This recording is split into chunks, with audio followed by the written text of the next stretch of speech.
우리에겐 정보가 아니라 계시가 필요합니다라는 제목으로 말씀을 나누고자 합니다. 이제까지의 바울 사도가 찬양시로 1장 14절까지 그렇게 불렀습니다. 이 찬양시가 끝나고 오늘 본문 15절부터는 사도 바울의 기도입니다.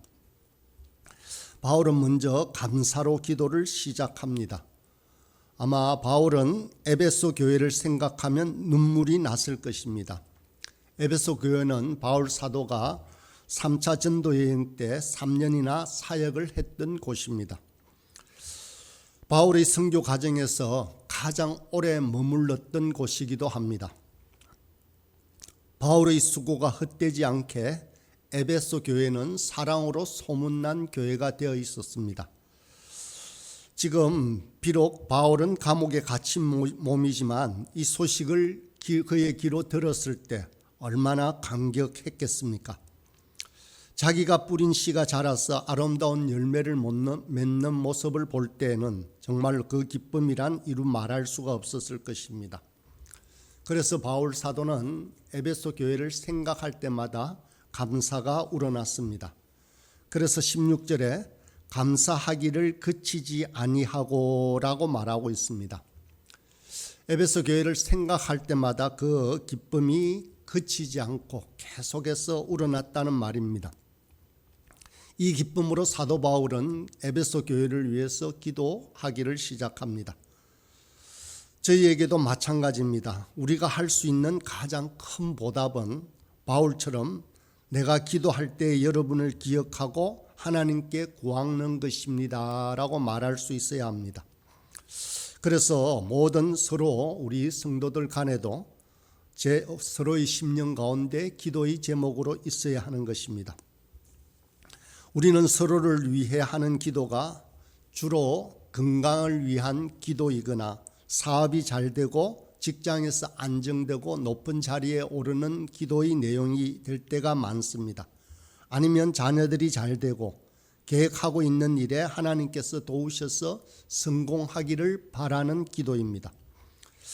그런데 오늘 사도 바울의 기도는 우리의 기도와 다릅니다. 17절을 보겠습니다. 우리 주 예수 그리스도의 하나님 영광의 아버지께서 지혜와 계시의 영을 너희에게 주사 하나님을 알게 하시고라고 합니다. 바울의 기도에는 단순히 축복만을 기원하지 않습니다. 하나님 알기를 기도하고 있습니다. 초대교회의 형편을 살펴보면 물질적으로 얼마나 가난하게 살았겠습니까? 날마다 생명과 안전의 위협을 받고 있지는 않았겠습니까? 그런데도 불구하고 땅 위의 안전이나 축복을 위한 기도를 바울은 하고 있지 않습니다. 하나님을 아는 지식에서 더 깊어지기를 기도하고 있습니다. 이런 점에서 우리의 기도도 달라져야 하는 것입니다. 물질적으로나 안전면에 있어서는 우리는 초대교회보다 훨씬 풍요로움을 누리고 있습니다. 그런데도 우리의 기도는 압도적으로 이 세상의 것으로 가득합니다. 이제는 우리 기도가 훨씬 더 많은 우리의 기도가 하나님 당신을 알고 싶습니다 하는 기도가 되기를 바랍니다.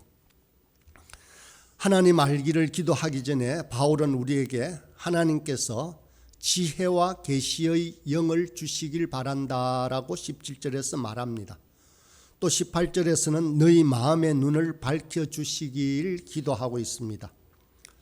바울이 이런 기도를 먼저 드리는 이유는 우리 스스로는 하나님에 대해서 혹은 영적인 지식에 대해서 깨달을 수 없다라고 하는 인간의 한계를 절감하고 있기 때문입니다. 그런데 사실 에베소서의 말씀을 읽어보면 우리의 지식으로 조금만 연구하면 그 의미를 다 알 수 있습니다. 그런데도 왜 우리 마음의 눈이 열리게 해달라라고 기도하고 있는 것일까요? 그것은 우리가 알아야 할 것이 문법적으로나 아니면 단순한 지식이나 정보 습득의 문제가 아니기 때문입니다. 바로 우리 마음의 문제이기 때문입니다. 우리의 욕심이 문제고 우리의 미련함이나 편파적인 치우침이 문제이기 때문에 그렇습니다. 진리는 단순하고 늘 가까이에 있습니다. 하나님 말씀은 항상 우리 눈앞에 펼쳐져 있습니다. 그런데도 우리의 마음이 다른 데로 향하고 있기 때문입니다. 그래서 우리는 그 보배들을 도무지 우리 속에 담아두지를 못합니다. 그런 점에서 가장 먼 거리가 머리에서 가슴까지다라는 말이 있습니다. 하나님께서 우리에게 지혜와 계시의 정신을 주셔서 말씀이 우리 마음속으로 들어오기를 기도해야 하는 것입니다.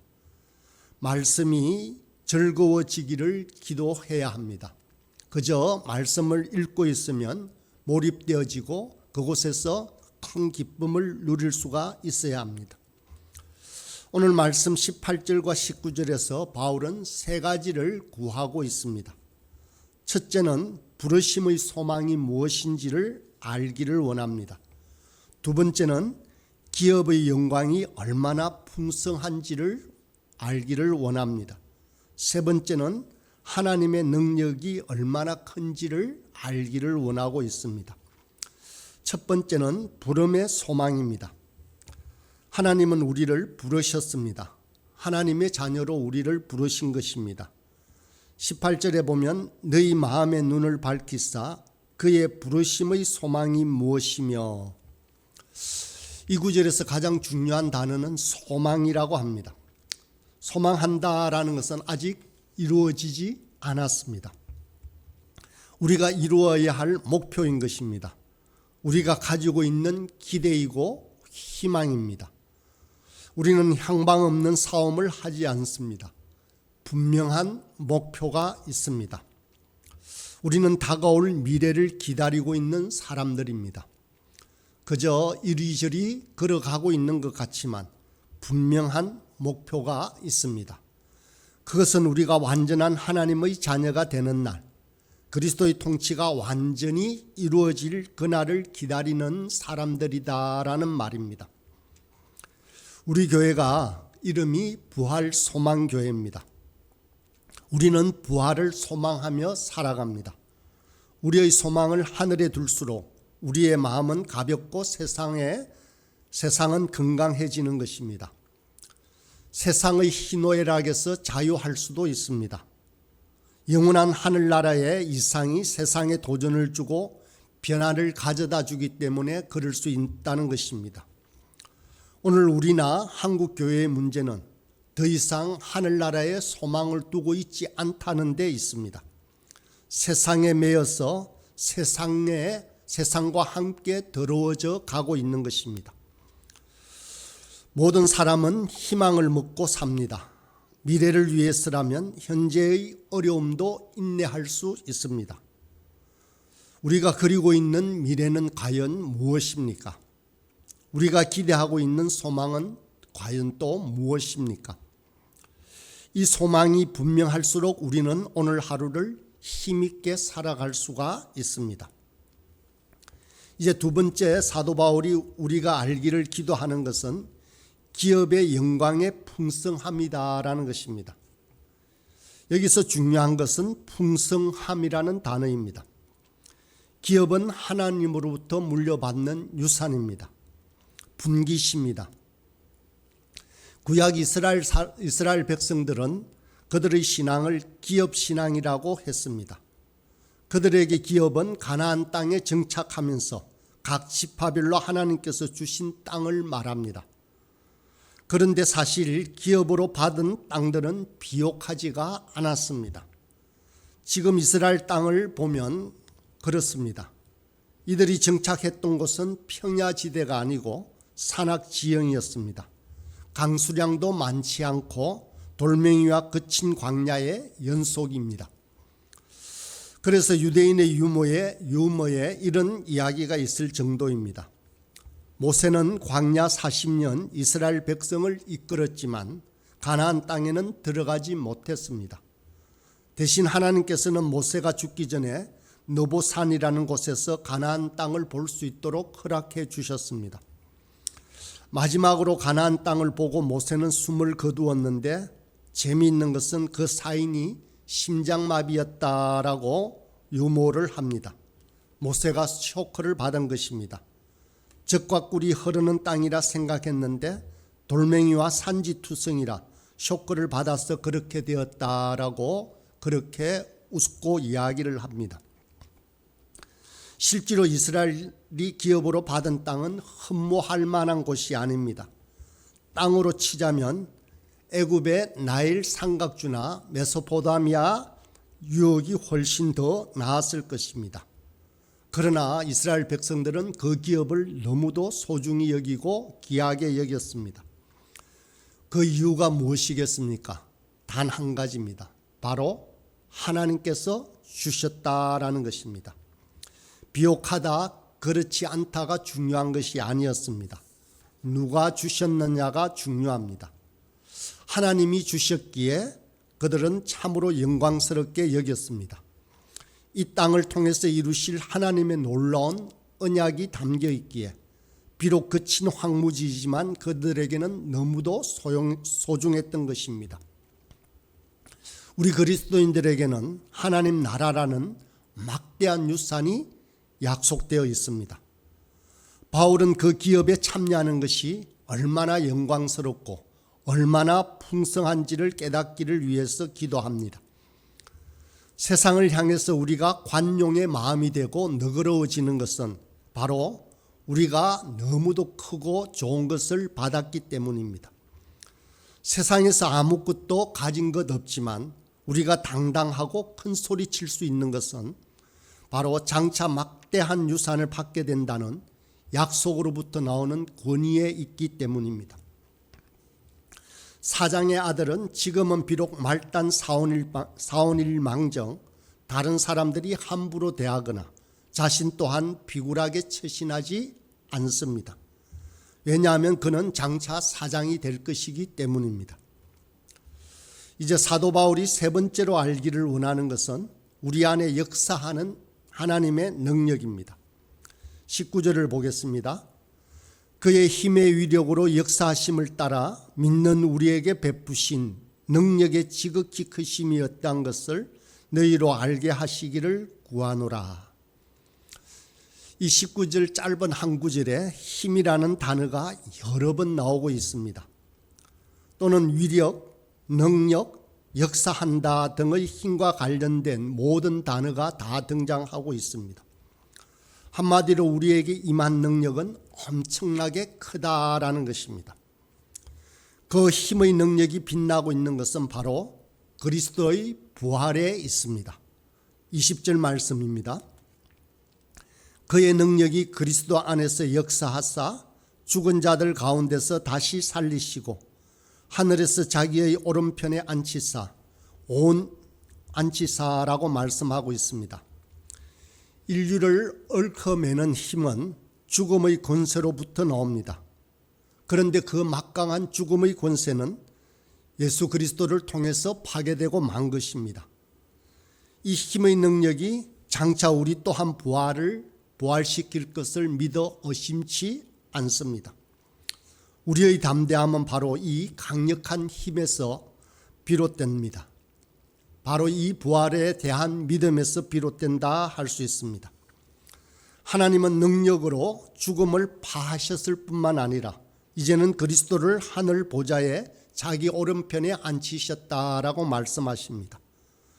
오른편이라는 의미는 하나님의 정권을 위임했다라는 뜻이 됩니다. 그래서 그리스도의 주권은 먼 미래에만 이루어질 일이 아닙니다. 예수 천당하지만 천당은 죽어서 가는 곳만이 결코 아니라는 것입니다. 이미 이곳에서부터 천국은 이루어지고 있습니다. 문제는 우리가 이 놀라운 은혜를 받았음에도 불구하고 마음의 눈이 아직 안 열렸다라는 점입니다. 아직도 우리의 눈은 세상을 향하고 있습니다. 자기에게 무엇이 주어져 있는지를 모릅니다.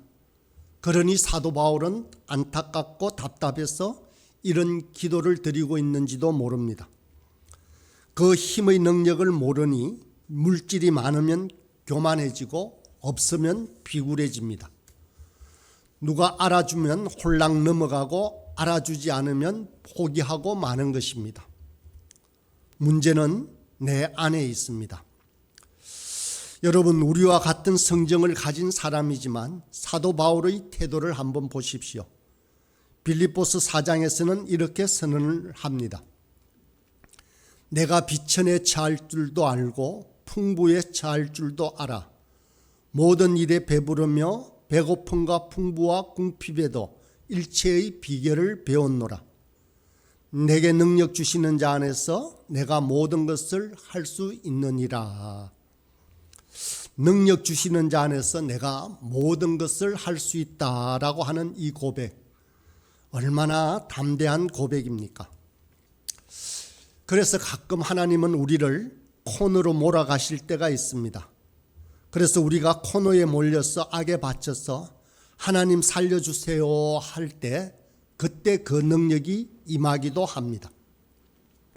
사도 바울의 능력이라는 것도 그가 위대했어가 결코 아닙니다. 사도 바울은 주님의 일을 자청했기에 그 능력이 주어졌습니다. 오병이의 기적은 손에 쥔 것은 아무것도 없는데 5,000명을 먹여 살려야 할 절박한 위기에서 나온 것입니다. 주여 줄여 죽겠나이다 할 때 하늘의 양식이 내려왔던 것입니다. 이 하나님 주시는 능력은 우리에게 이 절박한 상황에서 주어질 때도 있습니다. 그러나 사도 바울이 강구하는 것처럼 비천에도 처할 줄 알고 풍부에도 처할 줄 알아서 마음껏 하나님의 능력을 누릴 수 있는 그런 자가 되어야 하는 것입니다. 이 아침 우리 삶에서 이 능력을 알고 행할 수 있다는 것을 확신하는 저와 여러분이 되기를 간절히 소망합니다.